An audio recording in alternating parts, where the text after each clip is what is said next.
Hoy estamos en este episodio de La Changa con un convidado nuestro que yo tengo, voy a hablar español, no.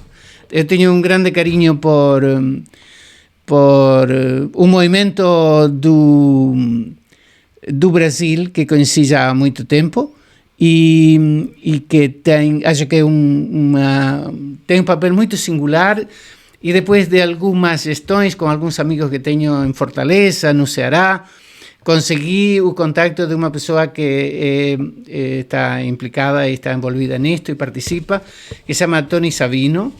Eu vou deixar que ele se apresente melhor, é a primeira vez que eu conheço. Lamentavelmente, nossa imperícia, nossa falta de experiência não nos permite melhorar e fazer como tínhamos indo a fazer, que incluir na imagem o nosso convidado. Tem aqui vocês em pequenino, porque eu não sei, e nós não sabemos nem editar vídeos. Para nós isto é chinês básico, ou corisco, como dizem em San Miguel, japonês.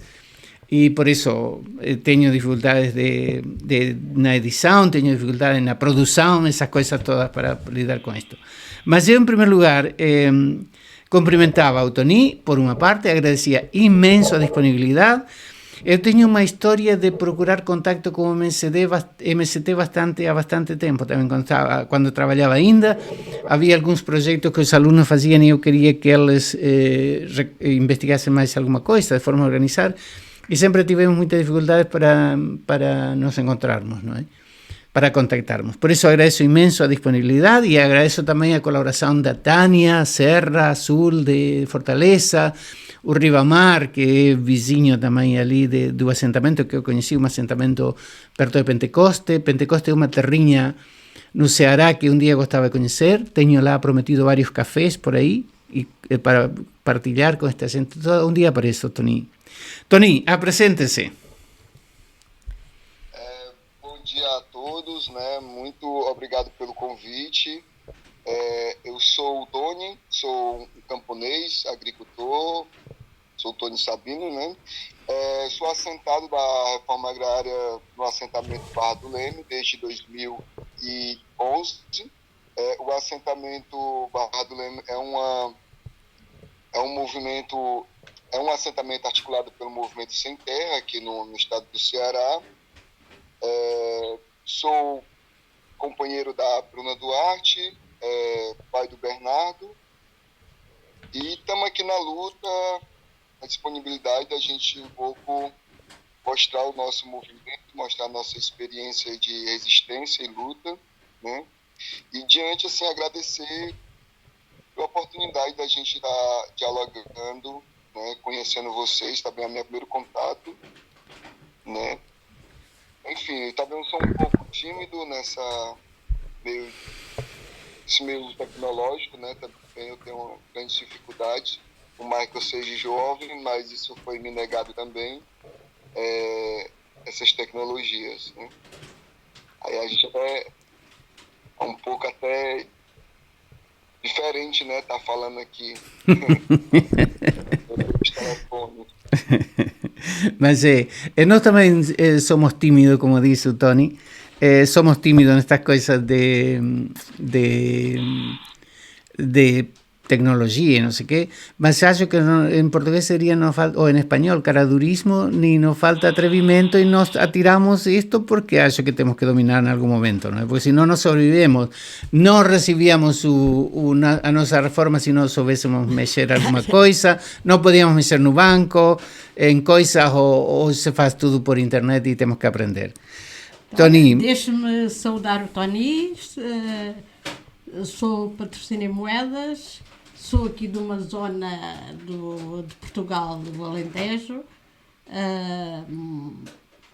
Há muitos anos vivia da agricultura, neste momento está numa outra fase de uma agricultura intensiva.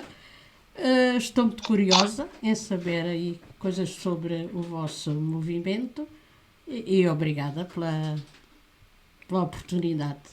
Também sei quase nada destas novas tecnologias, vou aprendendo.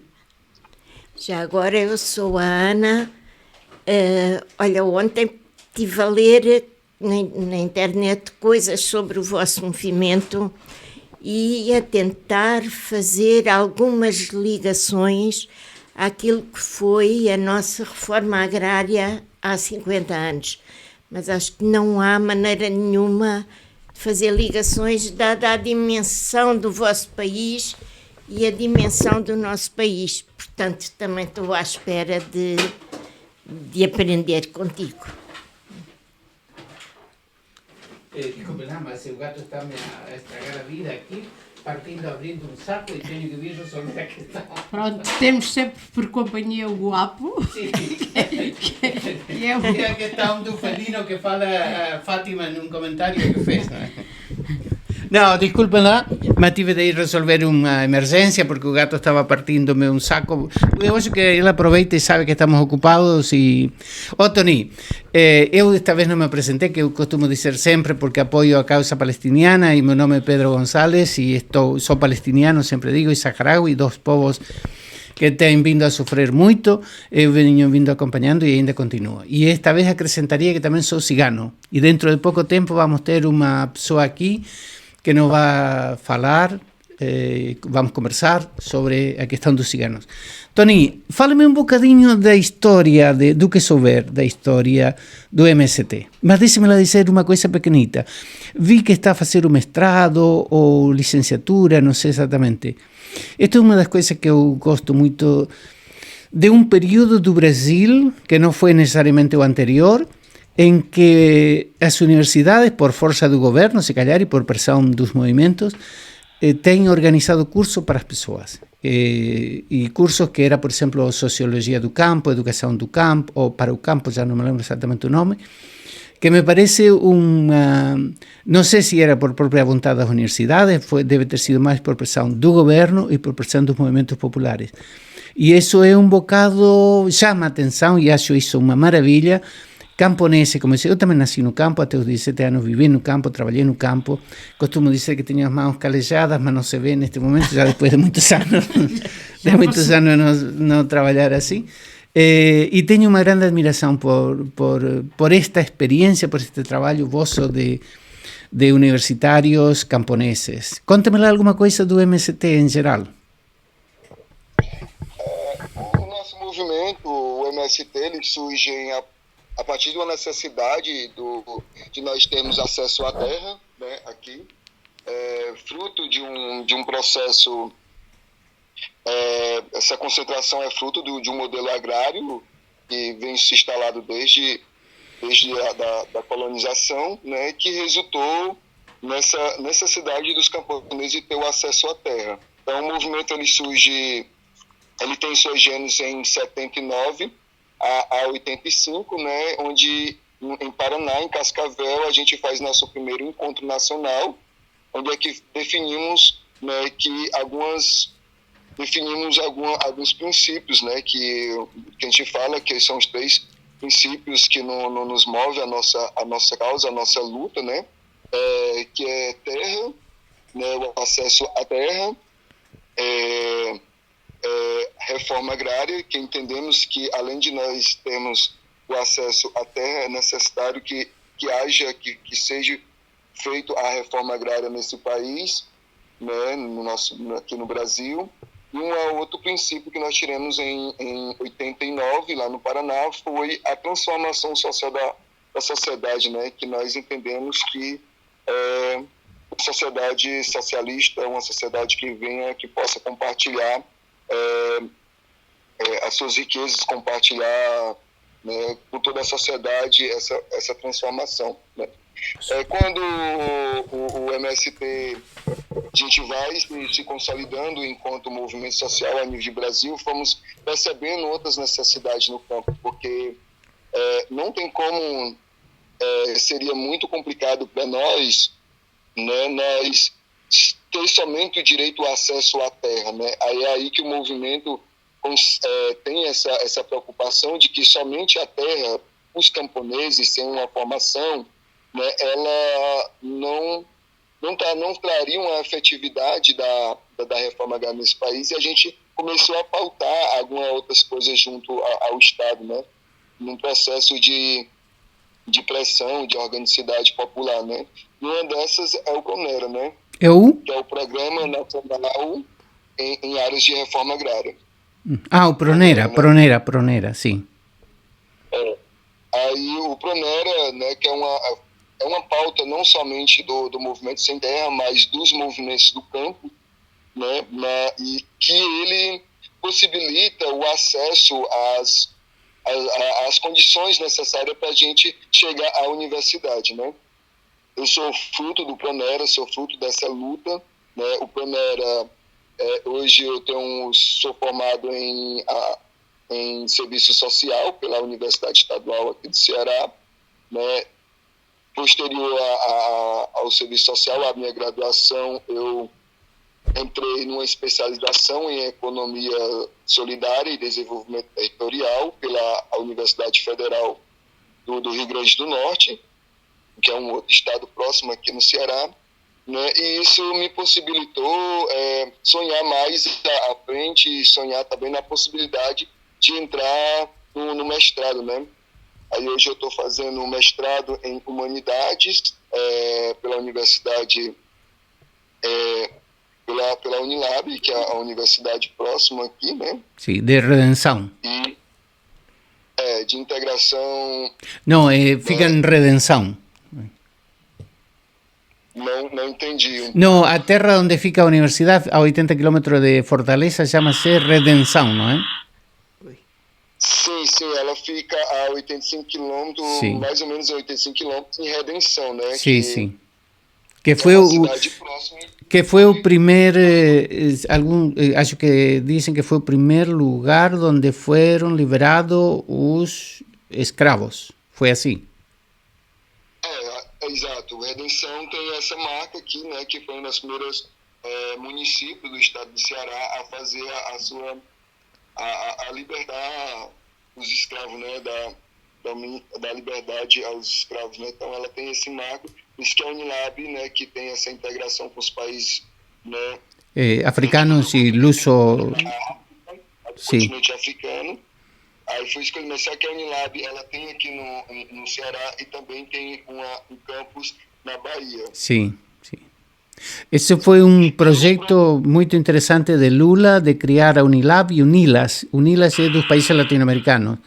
E além disso, isso até deixava para em outra ocasião falarmos com alguém dessas universidades, porque tem uma organização diferente das outras e me parece uma experiência muito interessante. Eu tenho ido várias vezes a Unilas com o Kennedy. Kennedy é teu orientador, se não estou em engano.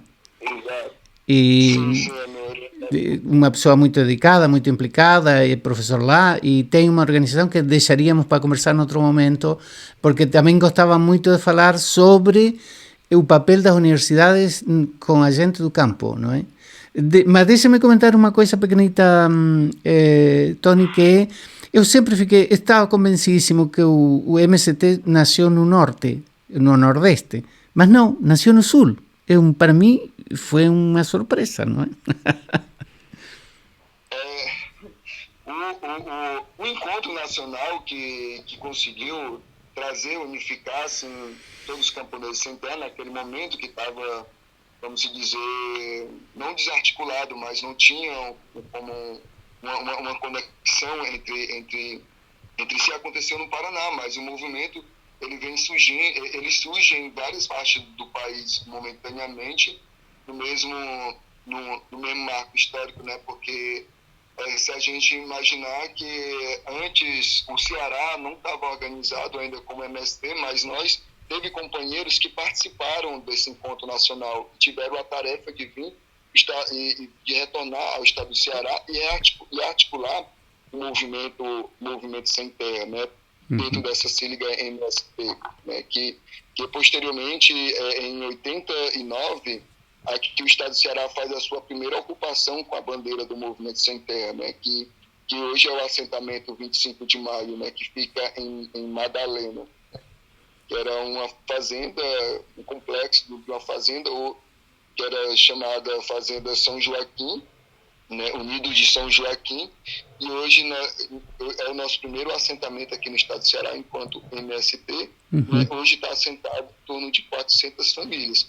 Mas o que acontece no Paraná é o primeiro encontro, né, que sim. era uma região assim, Sim.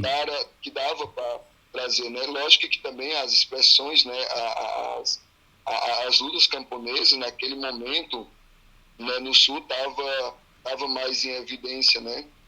Estávamos saindo do processo de ditadura militar, sim, né? Então foi o que possibilitou naquele momento a gente fazer aquele primeiro encontro, né? Sim. Mas a gente entendemos que dentro da nossa história, compreendemos que o movimento ele surge, né, de uma relevância assim em todo o Brasil, né? Então nesse encontro tinha companheiros da Bahia, tinha companheiros do Pernambuco, do Rio Grande do Norte, que tiveram essa necessidade de rearticular o movimento, né, de articular o movimento a nível Brasil. Pois, isso me parece muito interessante. Tony, deixa-me lá perguntar uma coisa.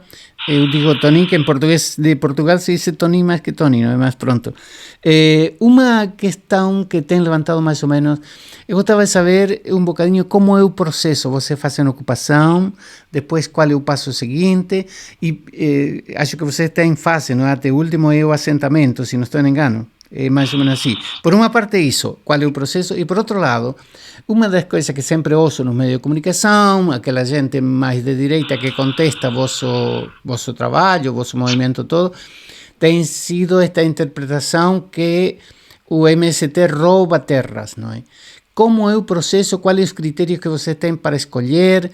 Eu tenho entendido que durante o governo de Lula tem havido alguma intervenção do Estado, tipo de indenização. Explique-me lá isso, não se importava. São duas questões. Aliás, temos muita coisa para falar consigo, que não chega uma hora, mas pronto. Não pode. Fica na segunda ocasião, mas falamos sobre isto. Aqui no Brasil, a gente vamos ter a primeira regulamentação da terra, que é o Estatuto da Terra de 64, onde ele traz pela primeira vez essa categoria analítica que a gente compreendemos hoje de reforma agrária, né? Quando há a reabertura política em 88, né, com a nova Constituição, ela traz de volta, retoma essa temática da reforma agrária no artigo 184, onde ele especifica melhor o que é e qual é a finalidade da reforma agrária, quando é que ela é implementada, né? Quando é que ela é utilizado esse mecanismo da Constituição no artigo 184, né? Vendo a lentidão do Estado na execução dessa política pública tão necessária para nós camponeses, né? Aí o movimento se articula dentro desses três princípios, que é terra, reforma agrária e transformação social, onde é que a gente percebemos que a terra ela tem que ser livre, né? A terra ela não pode ser uma propriedade de ninguém. A terra é um patrimônio da sociedade. Reforma agrária, a gente compreendemos como uma reparação do Estado para nós camponeses, né? Então, o movimento tem como um dos seus principais mecanismos de luta e de organização de ferramenta de luta as ocupações de terra, né?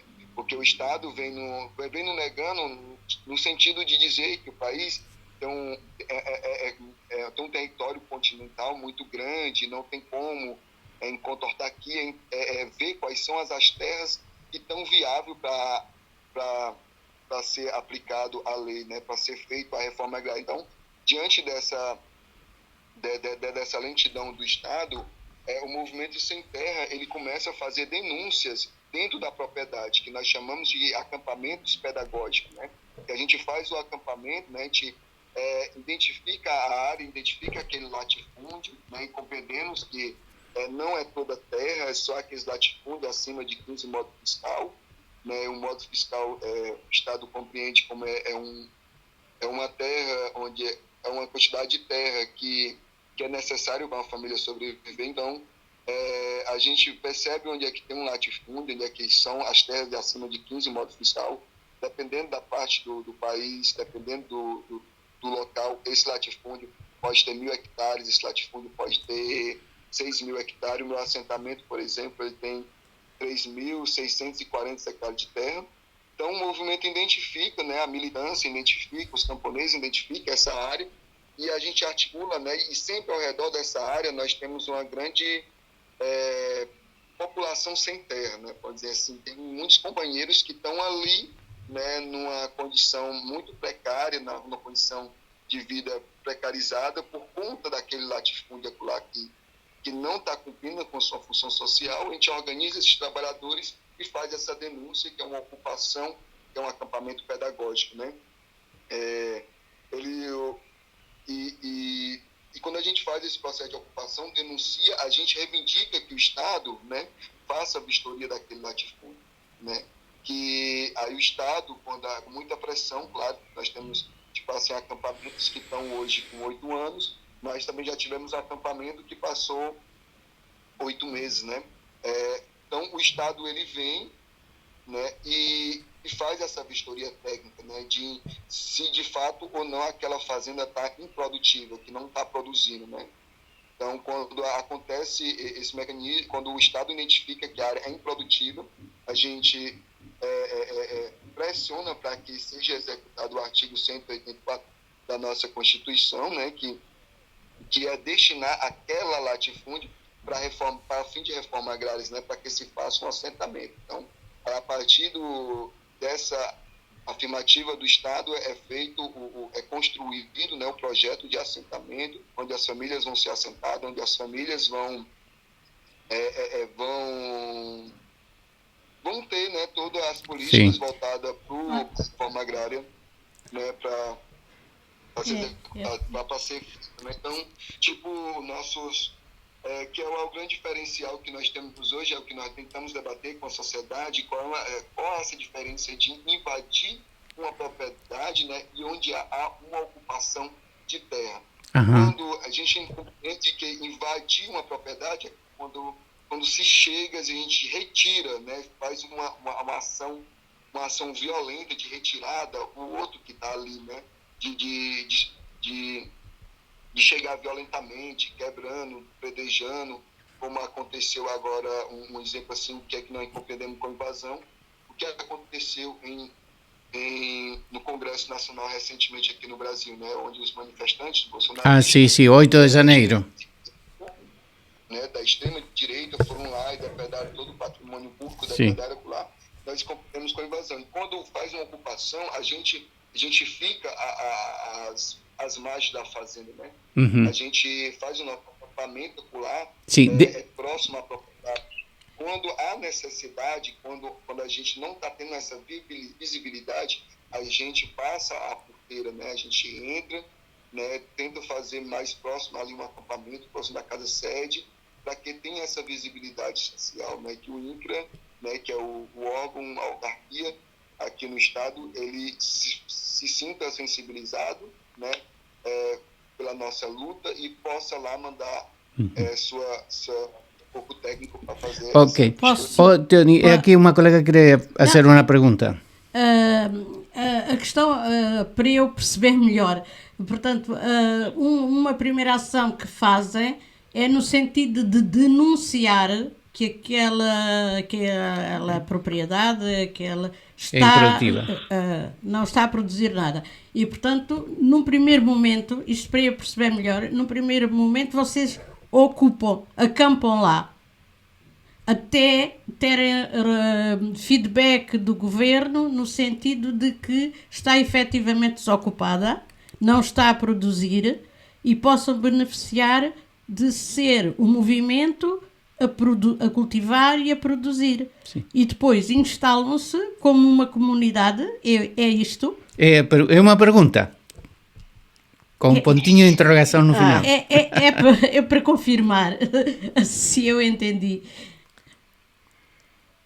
Sim, é isso. A primeira, a gente faz um processo de denúncia, né, de denunciar a negligência do Estado em executar a política pública, né, de executar a reforma agrária, né, quando a gente faz o acampamento. Aí depois, quando a gente faz o acampamento, se há essa afirmativa, né, de que a terra é um latifúndio, de que a terra está improdutiva, né, aí o INCRA Estado, né, faz o projeto de assentamento naquela fazenda, de executar a reforma agrária. Né? É isso que a gente e passam a ter direito, passam a ter o direito de ocupar, de produzir e de viver aí. É isso? Exato. É isso. Quando a gente ocupa e tem a efetivação do assentamento, né? Esse projeto, quando ele é executado, nós vamos ter o direito a acesso à terra, né? E não somente isso, né? Porque somente a terra em si, a gente não tinha condições reais de sobreviver na terra, porque muitas famílias chegam aos acampamentos do MST em situação de muita precariedade, muito precário, né? Traz consigo, tipo assim, muitas dificuldades econômicas. Então, muitas vezes, quando a gente tem um resultado, né, de que a terra vai ser liberta, de que vai ser executado pelo assentamento, as famílias não têm nem condições de comprar a sua própria ferramenta para cultivar a terra. O movimento não para perceber, né, na nossa discussão, de que somente que a reforma agrária, ela não tem que ser somente essa de entregar a terra para o camponês, precisa de políticas públicas. Aí a gente começa a reivindicar ao longo da nossa história os direitos, né, o direito ao trabalho, que o INCRA ele vem com o fomento, que a gente chama aqui popularmente de fomento, né, que dá as primeiras condições de trabalho ao camponês, né, que aí as famílias se organizam e definem coletivamente o que eles vão fazer. Não tinha ideia horário. O que é o fomento, né? Aí muitas famílias compram as suas ferramentas de trabalho, vão comprar arame para cercar a propriedade, já que ela estava abandonada, né? E em seguida a gente também reivindica o crédito à habitação, né? Porque não, tipo, a gente levaria muito tempo para a gente ter condições reais de construir uma casa para ter uma condição de vida melhor no assentamento. Então, uma das pautas, né? Nessa reivindicação, a condição de casa também, né, dentro dos nossos assentamentos. Então, aí vem um crédito de habitação, com isso aí depois vem um segundo fomento, né, que são possibilidades da gente estar cultivando na terra, né? E também, né, numa questão de reparação social, né, tem o fomento mulher, né, porque são condições para que, de fato, as mulheres vão se libertando desse patriarcado, né, que tá dentro da cultura camponesa, né? Sim. Tem também essa tentativa onde que só as mulheres, aí sim, somente mulheres, só as mulheres vão definir, né? A gente, homem, nós não participamos desse momento, mas só as mulheres vão definir para onde é que elas vão fazer esse investimento no fomento mulher. Mas também... E a gente vai seguir conforme as necessidades vão surgindo, né? Sim. Porque o movimento ainda articula os assentamentos para a gente fazer manifestações, ocupação de órgão público, porque, de fato, né, somente esses apoios iniciais que nós temos dentro dos assentamentos ainda não possibilita uma viabilidade de uma reforma agrária que entendemos, né, que seja uma reforma agrária popular, onde nós possamos ter condições reais de sobrevivência, né, do assentamento, não é somente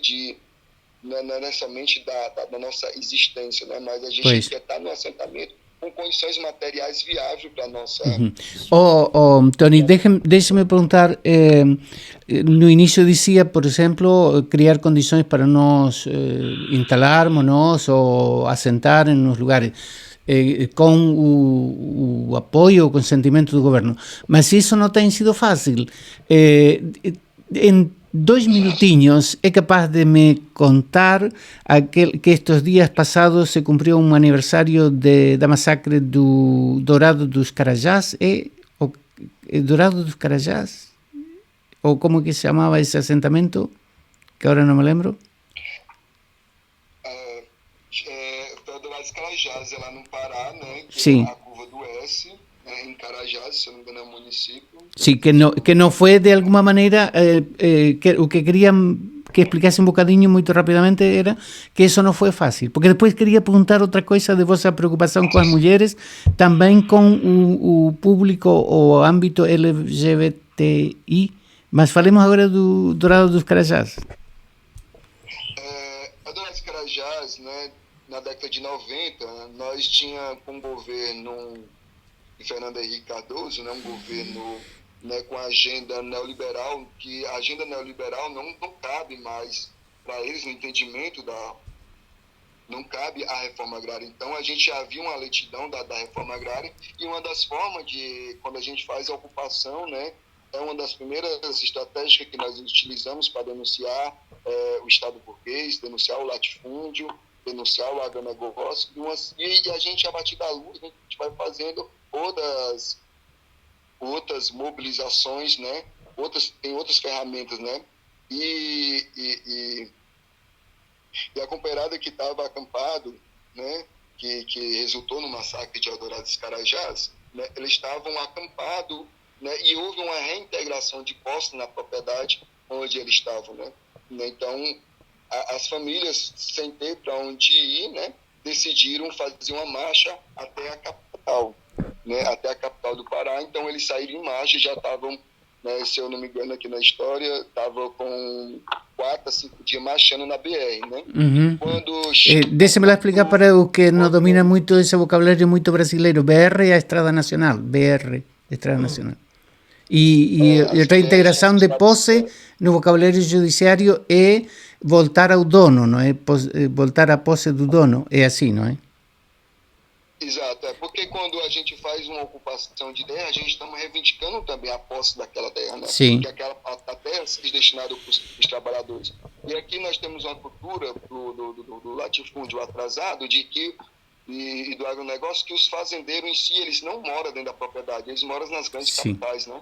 Então a terra fica só com uma especulação mobiliária, né? Elas ficam lá abandonadas, onde no máximo que tem é o gerente da propriedade que fica. Então, quando há uma ocupação de terra, uma das primeiras tentativas que eles fazem é reentregar a posse, né? Pedir de volta ao Estado o direito à posse da propriedade, né? Sim. Então, aí, isso articulado com o judiciário, né? Eles acabam garantindo o retorno da posse. Então, as famílias já vinham com mais de 3 dias em marcha, né? E uma comissão foi tirada naquele momento para fazer uma negociação, né, para a gente chegar até a capital, né, para poder... E essa comissão foi tentar negociar com o Estado alguns ônibus para a gente poder levar pelo menos as crianças, as mulheres, alguns idosos que não estavam com condições de continuar a marcha. Então, a gente deu uma parada no acampamento na curva do S, né? Quando deu uma parada, a equipe de negociação veio e sinalizou de que chegaria ônibus, né? Mas no dia seguinte, o que aconteceu foi a chegada do batalhão de choque, que é a Polícia Militar do Pará, né? Para desobstruir o acampamento, né? Para desmobilizar o acampamento. Sim. E resultou esse conflito direto, resultou em 19 mortes. É muita coisa. Sem terra, né, onde foi brutalmente assassinado pelo Estado, né, e dezenas ficaram mutilados, né? Então, como o acampamento já vinha em marcha, a mídia vinha já noticiando, né? Então, foi um massacre, que teve vários imagens televisionados, enfim. E a partir desse 19 de abril, né, que para nós do Movimento Sem Terra foi um dos primeiros massacre mais violento, assim, né? Então a gente, enquanto militantes, sentimos muito, né? Ficamos indignados nessa rebeldia, mas a gente entendemos que deveríamos também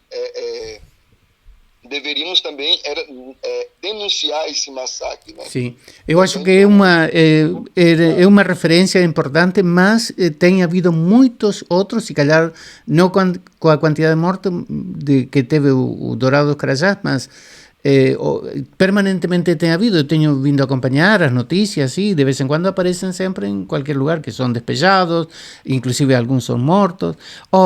Tony, desculpe lá, temos que saltar de tema porque não temos tempo suficiente, não? Eu queria que durasse esto 1 hora y después en el último caso, un día aparecemos los tres ahí en Pentecoste y partilhamos un café y continuamos a gravar. Mas eu tinha uma questão também que já falou alguma coisa que me parece muito interessante, essa perspectiva vossa, alternativa e muito interessante do papel das mulheres, não é?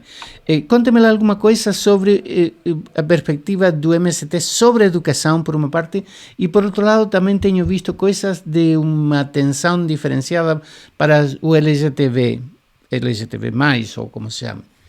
Qualquer dos, tanto educação como LGTB. Dígame alguma coisa, conte-me alguma coisa da posição do MST sobre esses temas.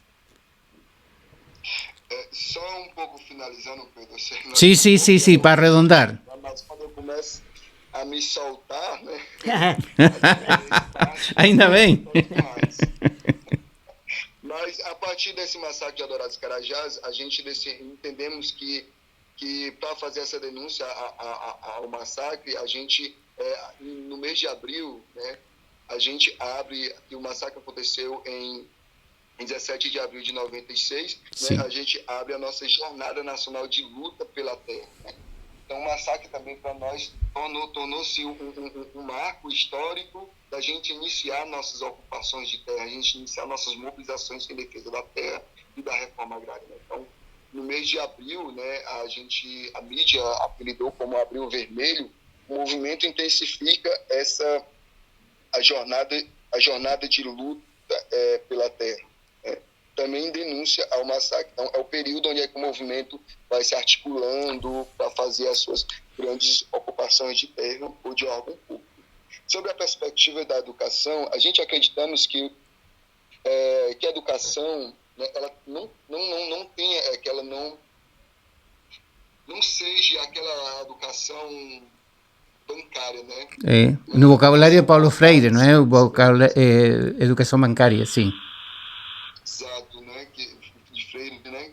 Muito nessa perspectiva freiriana, que a gente não seja somente uma educação voltada para o melhoramento desse sistema capitalista, mas que uma educação que seja voltada para a libertação do ser, né? Da libertação de homens e mulheres que estão no campo, né? Então, quando a gente vai lutar por educação, porque não é uma pauta fácil, porque é uma pauta que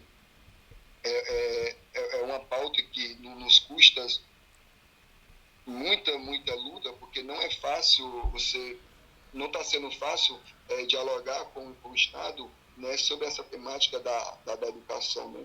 Uhum. Então, dessa perspectiva da educação, a gente acredita que ela tem que ser uma educação libertadora, uma educação do campo, né? Não no campo. Nós não queremos que seja reproduzido nos nossos assentamentos uma educação que seja voltada da cidade, que ela esteja lá sendo discutida no campo. A gente queremos entender essa educação que está na cidade, mas a gente queremos uma educação que esteja no campo, onde que a gente assuletre, né? A gente aprenda a assuletar, a gente aprenda a ler a partir de uma vivência que nós temos no campo, né? Sim, no seguimento da proposta de Paulo Freire. Sim. E como é que organizam essa educação para as crianças? A gente temos, não há uma educação, não há uma educação formal? Sim, há uma educação formal, mas aqui no Brasil a gente temos algumas responsabilidades, né? Então, os municípios, ele é responsável pela educação infantil, o Estado é responsável, né? O Estado, que fala a província, é responsável pelo ensino secundário, né? E o governo federal pelo ensino médio. Mas, em contrarresposta a essa educação bancária promovida pelo Estado, nós temos a nossa educação infantil, que nós chamamos de ciranda infantil, né? Onde as crianças começam a ter essa pedagogia em movimento, né? Começam a aprender as palavras de ordem, começam a compreender o porquê que elas estão dentro do acampamento, quais são porquê que elas são resultado de uma precarização, né? Elas começam a ter essa vivência, né, em movimento, e começam a ter essa partilha de solidariedade já na ciranda infantil, né? Em vivência. Isso também é um grande debate. Em vivência do dia a dia, Em vivência do dia a dia. vivem isso Exato, no dia a dia. Então, é uma grande dificuldade para nós, é um grande desafio discutir com o poder público municipal local, né, que ela traga, né, que ela traz essa vivência a partir do campo, né, não é somente a partir dos livros didáticos. Sim. Nessa educação formal, né? Tony, deixa-me lá comentar uma coisa. Eu tenho também visitado algumas escolas indígenas e as escolas indígenas conseguiram, por exemplo, que os professores sejam professores indígenas ou têm tido escolas viradas ou pensadas para um público muito específico, que é o público indígena. De alguma maneira, o que se pretende também é que as escolas dos assentamentos sejam escolas viradas para essa realidade. É isso, não é? Exato, né, com a educação do campo, né? Exatamente. E hoje aqui no estado do Ceará nós conseguimos, né, e a gente temos dentro da nossa escola nós conseguimos com o estado 6 escolas a nível estadual que está espalhado nos nossos assentamentos, né? Essas escolas a gente está sendo uma luta grande a gente continuar que os professores, os coordenadores pedagógicos sejam pessoas que são do assentamento, né? Sim. Que são pessoas que são do MST, que possam trazer essa pedagogia em movimento para dentro das escolas, dos ensino médio, né? Sim. Então a gente tem essa, né? A gente não avançamos muito na educação infantil no sentido mais governamental, né? Temos a nossa ciranda infantil e a gente tenta fazer, né, ela é muito presente nos acampamentos ou em momentos de reunião coletiva, né? Mas a gente conseguimos avançar nessas grandes 6 escolas do campo, né? Até na última jornada de luta aqui no estado do Ceará, Pedro e companheiras, a gente conseguiu que uma das pautas é que o assentamento Barra do Leme tenha o direito ao acesso a essa escola do campo, né? Essa escola do ensino médio. Já estamos nessa empreitada já, né? E futuramente, né, a gente possa ter essa escola de ensino médio aqui dentro do nosso assentamento. Pois. Barra do Leme é aquele onde eu estive alguma vez, não é? Exato, no Pentecoste. Em Pentecoste, sim. Nos arredores de Pentecoste, porque eu nunca cheguei a conhecer Pentecoste. Ainda. Sobre essa... Só um bocadinho que há uma colega que quer perguntar uma coisa. Um assentamento tem mais ou menos que população? Depende. Varia muito. Dependendo da propriedade, ele pode ter no mínimo 16, 15 famílias, porque a legislação diz que acima de 15 módulos fiscal a área pode ser considerada como um latifúndio. E a reforma agrária só desapropria um latifúndio. Isso eu estou falando dos assentamentos federais, né? Mas em cada estado, província, aqui nós temos as leis estaduais que regulamentam, né, a reforma agrária, então, que nós chamamos de assentamento estadual, né? Então, os assentamentos estaduais vai muito conforme a legislação de cada estado, né, de cada província, né? Então, mas nos assentamentos federais, onde estão os grandes latifúndios, no mínimo, um assentamento vai ser composto de 16 famílias. Hoje nós temos assentamentos aqui no estado do Ceará com 60 famílias, ou com 600 famílias, né? Nosso primeiro acampamento tem 400 famílias, né? Mas muitos assentamentos nós estão superlotados, porque os filhos vão crescendo, vão tendo aquele pertence com a terra, então eles vão ficando dentro dos assentamentos, né, que nós chamamos de agregado, né? Mas hoje nós temos assentamento que a capacidade é para 600 famílias, nós temos em torno de 1.000 famílias lá dentro, né, tentando cultivar naquelas terras. Sim. Olha, Tony, eu também queria apontar, mas é melhor saltarmos para o tema esse que tínhamos dito do LGTBI, mas uma questão que fica para conversar era o papel das universidades. Como tinha dito, não tem sido, pelo menos que conheço aqui em Portugal e em outras universidades, ou por vontade ou por imposição do Estado, que tenham feito cursos específicos para gente do campo, não é para MST mesmo, não é? Mas isso deixamos para outra ocasião porque não temos tempo. Fala-me um bocadinho dessa questão da preocupação do MST pelos LGTBI, me parece que é. Sim. Para nós é um grande desafio essa discussão LGBTIA+, o feminismo, né, o machismo. Então, essas temáticas, elas também são um grande desafio que nós enfrentamos, né, e entendemos que a gente também, além da gente quebrar com a cerca do latifúndio, devemos quebrar também com alguns preconceitos que isso é fruto desse sistema capitalista, né? Então, não é fácil para nós camponeses, né, trazer essa discussão LGBTQIA+, dentro dos nossos assentamentos, mas também vimos que é necessário fazer isso, né? Nossos assentados, nossos companheiros militantes, né, eles são fruto desse sistema capitalista e nós somos resultado de uma exclusão social. Então, todas as mazelas desses sistemas acabam culturalmente dentro de nós. E quando a gente chega no assentamento, a gente vamos iniciando essa discussão, vamos iniciando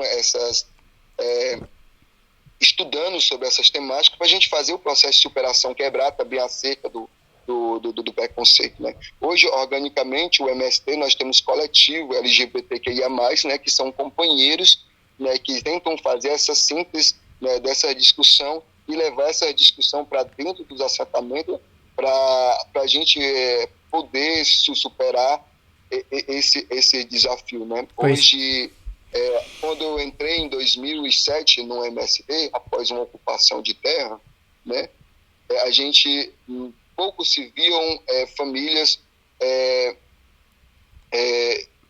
famílias de mesmo sexo, né, homens cadastradas dentro do assentamento, homens e homens, mulheres e mulheres, né. Hoje, graças à luta, nós temos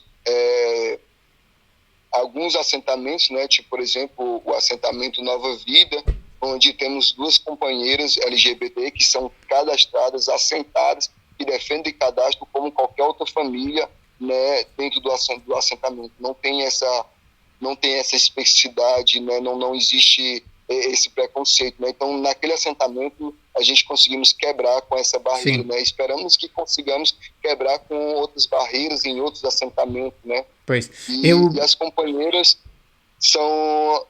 tá dentro da nossa organicidade, tá dentro do nosso processo, né? Lógico que se eu dizer que o Tony hoje ele não tem preconceito, né? Eu estaria mentindo, porque eu sou fruto desse sistema, mas eu, enquanto militante, enquanto assentado, enquanto MST, enquanto camponês, tento quebrar com esses preconceitos cotidianamente. Do mesmo jeito, eu tento quebrar com o machismo dentro de casa, né? Então, a gente vem trabalhando ao longo do tempo, né, ao longo da nossa história, né, esse preconceito. Tem muito desafio ainda para nós quebrar, né? Tem muita cerca dentro de nós para a gente poder quebrar, né? Como fala o Brecht, né? Primeiro temos que fazer a revolução dentro de nós para depois interior. fazer nas ruas, né? Sim.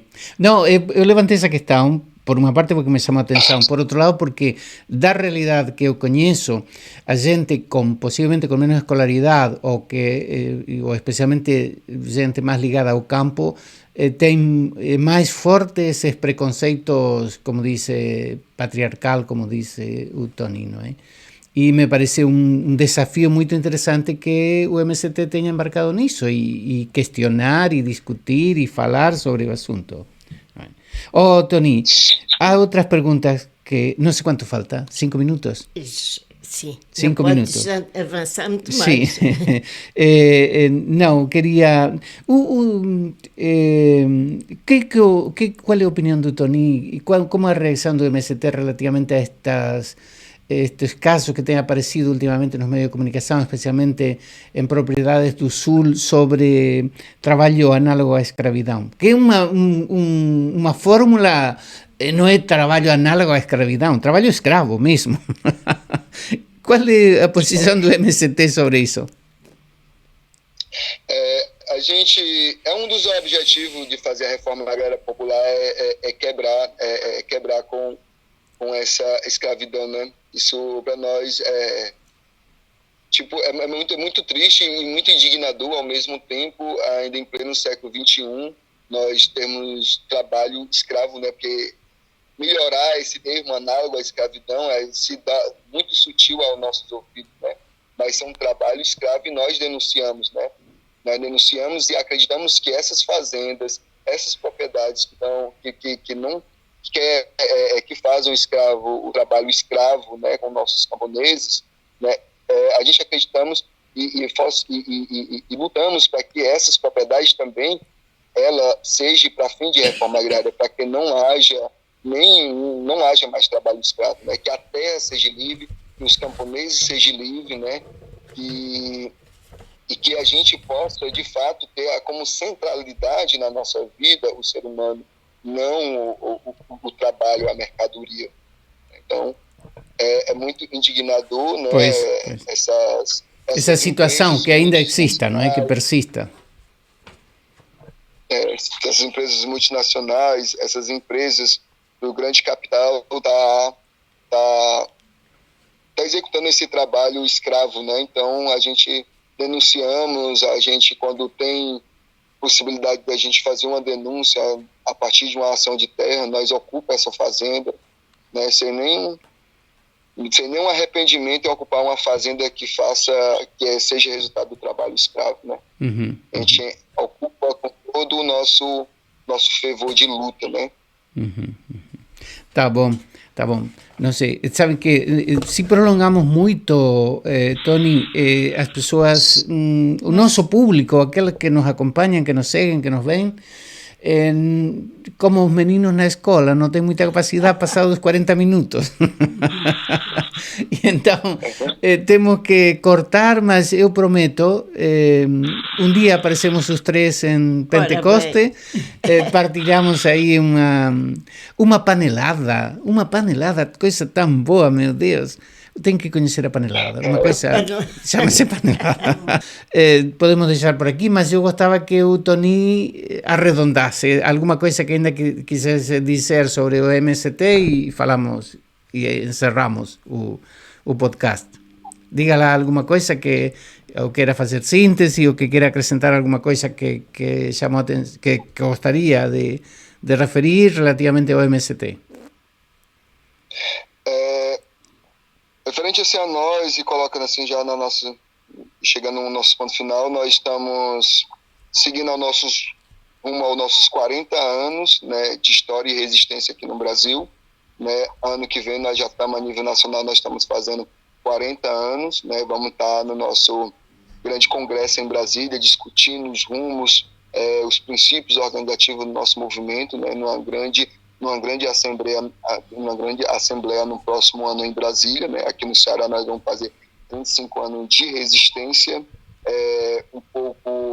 Quero pedir até alguma desculpa se não deu para me aprofundar ou trazer mais algumas outras temáticas, principalmente a última pergunta, mas eu fiquei curioso da última pergunta. Mas eu acho que o movimento é isso, é um movimento feito por gente e para a gente, né? É um movimento de organidade de base, é um movimento que tem na sua essência o centralismo democrático, é um movimento que vem denunciando esse Estado, né? E é um movimento que possibilita que milhares de famílias saiam, né, de uma situação precarizada, de uma situação de vida desumana, né? E é um movimento que, ao longo desses 40 anos, ele só reivindica, né, como uma reivindicação coletiva dos camponeses, respeito, né? Respeito que esse Estado nunca teve com o nosso povo do campo. Então, se a gente resumir a nossa luta, simplesmente a gente queremos respeito enquanto camponês, que as nossas vidas, que a nossa condição de vida, nossas condições de trabalho, elas sejam respeitadas para a gente continuar no campo sem precisar a gente ir para a cidade, né? Se a gente precisar ir para os grandes centros urbanos, para a gente sobreviver ou viver, né? Então, esse é o que eu acho que, resumindo a nossa luta, a gente, ao longo dos nossos 40 anos, que a gente vem pedindo é simplesmente respeito, né, desse Estado, né? Então, no mais, eu agradeço o convite e foi um prazer conhecer vocês. Esperamos com certeza aqui no Exatamente. Bar do Leme. Nós aparecemos na Barra do Leme, em Pentecoste, um dia aparecemos. Panelada. Para comer uma panelada. uma panelada, né? Com certeza. E nós vamos, da próxima vez, nós iremos fazer a panelada. Muito bem. Muito bem. Sim, senhor. Olha, Pronto. Diz. Tony, obrigada. Gostei de te conhecer. E sucesso nessa luta. Faço minhas as palavras de patrocínio, sucesso. E Tony, também, que corra tudo bem esse... É mestrado? Está acabando o mestrado, não é? Está sendo orientado pelo Kennedy no mestrado. Exato, sim. O Ken é meu orientador, né? Ele pegou esse desafio junto comigo. As disciplinas obrigatórias cumpri semana passada. Agora nós vamos estar aí no desafio de escrever nossa dissertação, né? Sim. E eu tenho uma grande preocupação para nós do campo, que é uma temática ainda que nós não avançamos, né? É nessa discussão da velhice, né? Então, aqui recentemente nós tivemos a reforma da Previdência, né? Que foi a reforma 103, né? De 2019, nesse governo, esse último governo fascista que nós tivemos aqui, do Jair Bolsonaro. Eu quero compreender como é que essa reforma vai estar impactando a nossa velhice dentro do nosso assentamento. Aí eu entendo né, o que está ali como orientar os caminhos que eu possa fazer essa reflexão coletivamente para a gente escrever e futuramente um camponês ter um título de mestre, né? Tá bom. Eu também queria agradecer e transmitir-lhe um abraço muito forte ao Valdemar, aos professores de Paulo Freire, de aí do assentamento, a Sandra, o Júnior e os outros todos que eu conheci, trabalhei com eles e gostei imenso. E um beijinho também para a Tânia e o pai da Tânia, o Machado. A ver se eu também queria em algum momento sentar-me a conversar com ele. Não sei se ainda temos tempo, temos possibilidades, mas gostava imenso. Portanto, transmita-lhe um abraço muito grande para ele. Tony, para si, o melhor, sucesso no seu estudo e sucesso no trabalho também. Um abraço muito grande e fica pendente o desafio de irmos lá a Pentecoste. Tchau. Adeus. Adeus. Adeus, Tony.